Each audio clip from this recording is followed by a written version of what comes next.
simply going nuts. Crowd loving it. And it's a ball, fly ball. Home run! Well, guys, it's that time of year again. It's getting very close to Christmas, so you gotta go get all your Christmas shopping done. You gotta get all your Hanukkah gifts done. You gotta get your Festivus for the rest of this shopping done. And it also is the time of World Juniors. World Hockey Junior Championship. We have coming up this week, tomorrow or today when you hear this podcast, Canada will play Finland, and a pre-competition game will be seen at 9:30 on TSN if you're here in Canada. Probably on the NHL Network if you're in the States. U.S. will play Sweden on TSN. Once again, it'll probably be on NHL Network in the States at 12:30. And then Eastern, 12:30 Eastern, 9:30 Eastern. And then it will be repeated at night on TSN and TSN2. Both those games respectively. Saturday on December 22nd, Finland versus the U.S. in a pre-comp game, and then we'll have Canada versus Sweden in the pre-comp game. The U.S. game will be at 6, and the Sweden-Canada game will be at 9, both on TSN in Canada. Once again, and NHL Network in the States. The tournament then gets going on December 26th, but there will be a preview show of the World Juniors on TSN at 7 p.m. Eastern Time, 4 o'clock Pacific on TSN, Monday, December 24th, with the tournament starting on Wednesday, December 26th, with Canada versus Germany at the wee early morning of 4 a.m. and 1 a.m. Pacific Time. Yeah, welcome to a tournament in Russia. All these games will be repeated later on in the day on either TSN or TSN2, so if you did miss it or you haven't PVR'd the game will be seen later on in the day, so don't necessarily have to stay up for the Canada-Germany game when you believe they probably will take that game. Well, for example, that Canada-Germany game on Boxing Day is going to be shown live at 4 a.m. and they're repeating it at noon and then again at 7:30 that night. So it's going to repeat twice that day. And that's here at Canada on TSN. That's Eastern. Okay, guys, so basically where we stand now is that Team Canada is in Finland, USA is in Finland. We got a lot of good teams this year.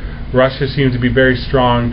With Seth Jones on the U.S. backline, the U.S. seems to be very strong. They're bringing back their goalie, and clearly Canada is going to be strong. You have Sweden and Finland, who are always strong teams.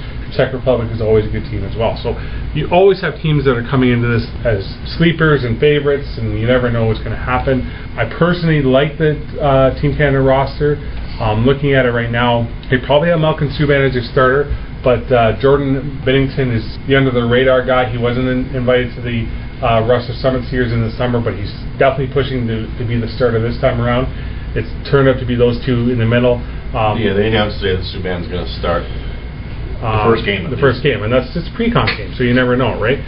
Dougie Hampton returns as the stalwart on the back end. You have a puck mover in Murphy. Harrington, sort of a back and forth guy. Olette's a sort of defensive guy. Reinhardt's defensive guy. Morgan Riley skates like the wind, should be an offensive threat. And then you have Tyler Weatherspoon, should be a sort of a back and forth guy as well. Great defensive lineup. You know, you're missing Ryan Murray, which would have been a great help back there, but he has shoulder surgery, so you're looking at a great back end that should be one of the best here at the tournament. Right, it's interesting for me anyway to look at the three goaltenders are all OHL prospects.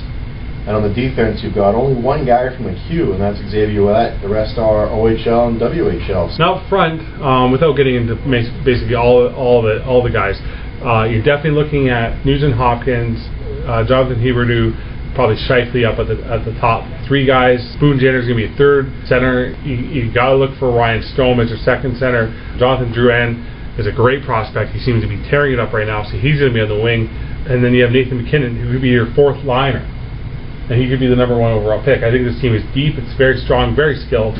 Has a chance to break out to be one of the better teams since 2005. Now, I think the difference this time around is that not only have Canada brought their team, but Russia has Yakupov coming. He was the number one pick overall this year. He's tearing it up in the KHL. Russia looks very strong. And Seth Jones, the defenseman for USA, is a very capable, young, up-and-coming defenseman. I saw a piece last night on this tournament that was saying Russia was the favorite. Russia's got to be the odds-on favorite based on that team. And if you're looking for Huberdeau tomorrow in the pre-comp game in the box score, he's not playing. He is suspended. He is in the Quebec Major Junior League. He is suspended, and the IIHF recognizes those suspensions. So they have to wait for his Q team to play 4 games because he was suspended for 4 games. So once they've completed their 4th game, he's allowed to play, which will be after tomorrow's game. So Huberdeau will not be in the lineup tomorrow. Xavier Ouellette, who also missed all the games in the selection camp, has been recovering from injury, but will finally get a chance to play in a game, which will be tomorrow. Seems to be pretty excited, and he's been waiting for this moment for a couple weeks now. Looking forward to playing in that game. This Team Finland is one of those teams every year, for me anyway. They don't ever really have a lot of actual superstars. They don't have any Forsbergs, they don't have any Sundins. They rarely have those types of players, but they're one of those teams that if you don't put them out of their misery early, they'll come back and bite you, because traditionally they have goaltending, and a 1-0, a 2-1 game, they can usually eke out a tie, and then they end up winning in a shootout.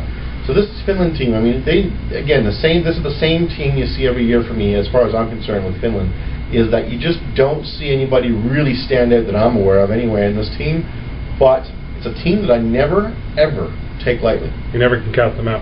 Now, just quickly going over the lines for probably tomorrow's game, it looks like you have Nugent Hopkins, which will be centered in between Ty Ratty and Mark Steffley. You got Ryan Strome with Duran and Ritchie. You got Huden with Jenner and Lupin, Camara, Kinnan, and Beno. And then top defensemen Riley and Hamilton, Harrington, Ouellette, Weatherspoon, Reinhardt, and then Murphy's your 7th defenseman. And as Ryan stated earlier, Subban will be the starting goaltender for this game. Without knowing much about Finland's team, they are going to be weighing heavily on Michael Granlund, who will be the starting center for the team. He's played men's hockey. I mean, would be in the NHL right now. He is definitely the highlight of this team. That's who the guy I would look out for. He's in the center of the first line, and he definitely is probably, other than Nugent Hopkins, who's in the NHL right now, would be the guy who I'd definitely be saying is the next best thing, Nail Yakupov included. Yeah, and that's, again, like this is that typical Finnish team. I mean, this is where these guys are drafted finally by the end of the year, especially the Europeans. We have our Canadian Hockey League, and we have a pretty good tab on who is going to be the best player in that league, but it's always these guys from Europe who excel in this tournament, who can really help their draft ranking come the end of this tournament based on how well they play or how poorly they play. Alright guys, stay with us. We'll give you as much information as we can on the World Juniors. I can't necessarily give you a prediction of who I think will win gold, silver, and bronze, but definitely as the tournament progresses, we'll definitely have more of an idea of what each team brings to the table and who we like on each one of these teams. Ryan and I will both be watching and hopefully posting some articles on 1secondleft.com. Absolutely, it should be a good tournament as always.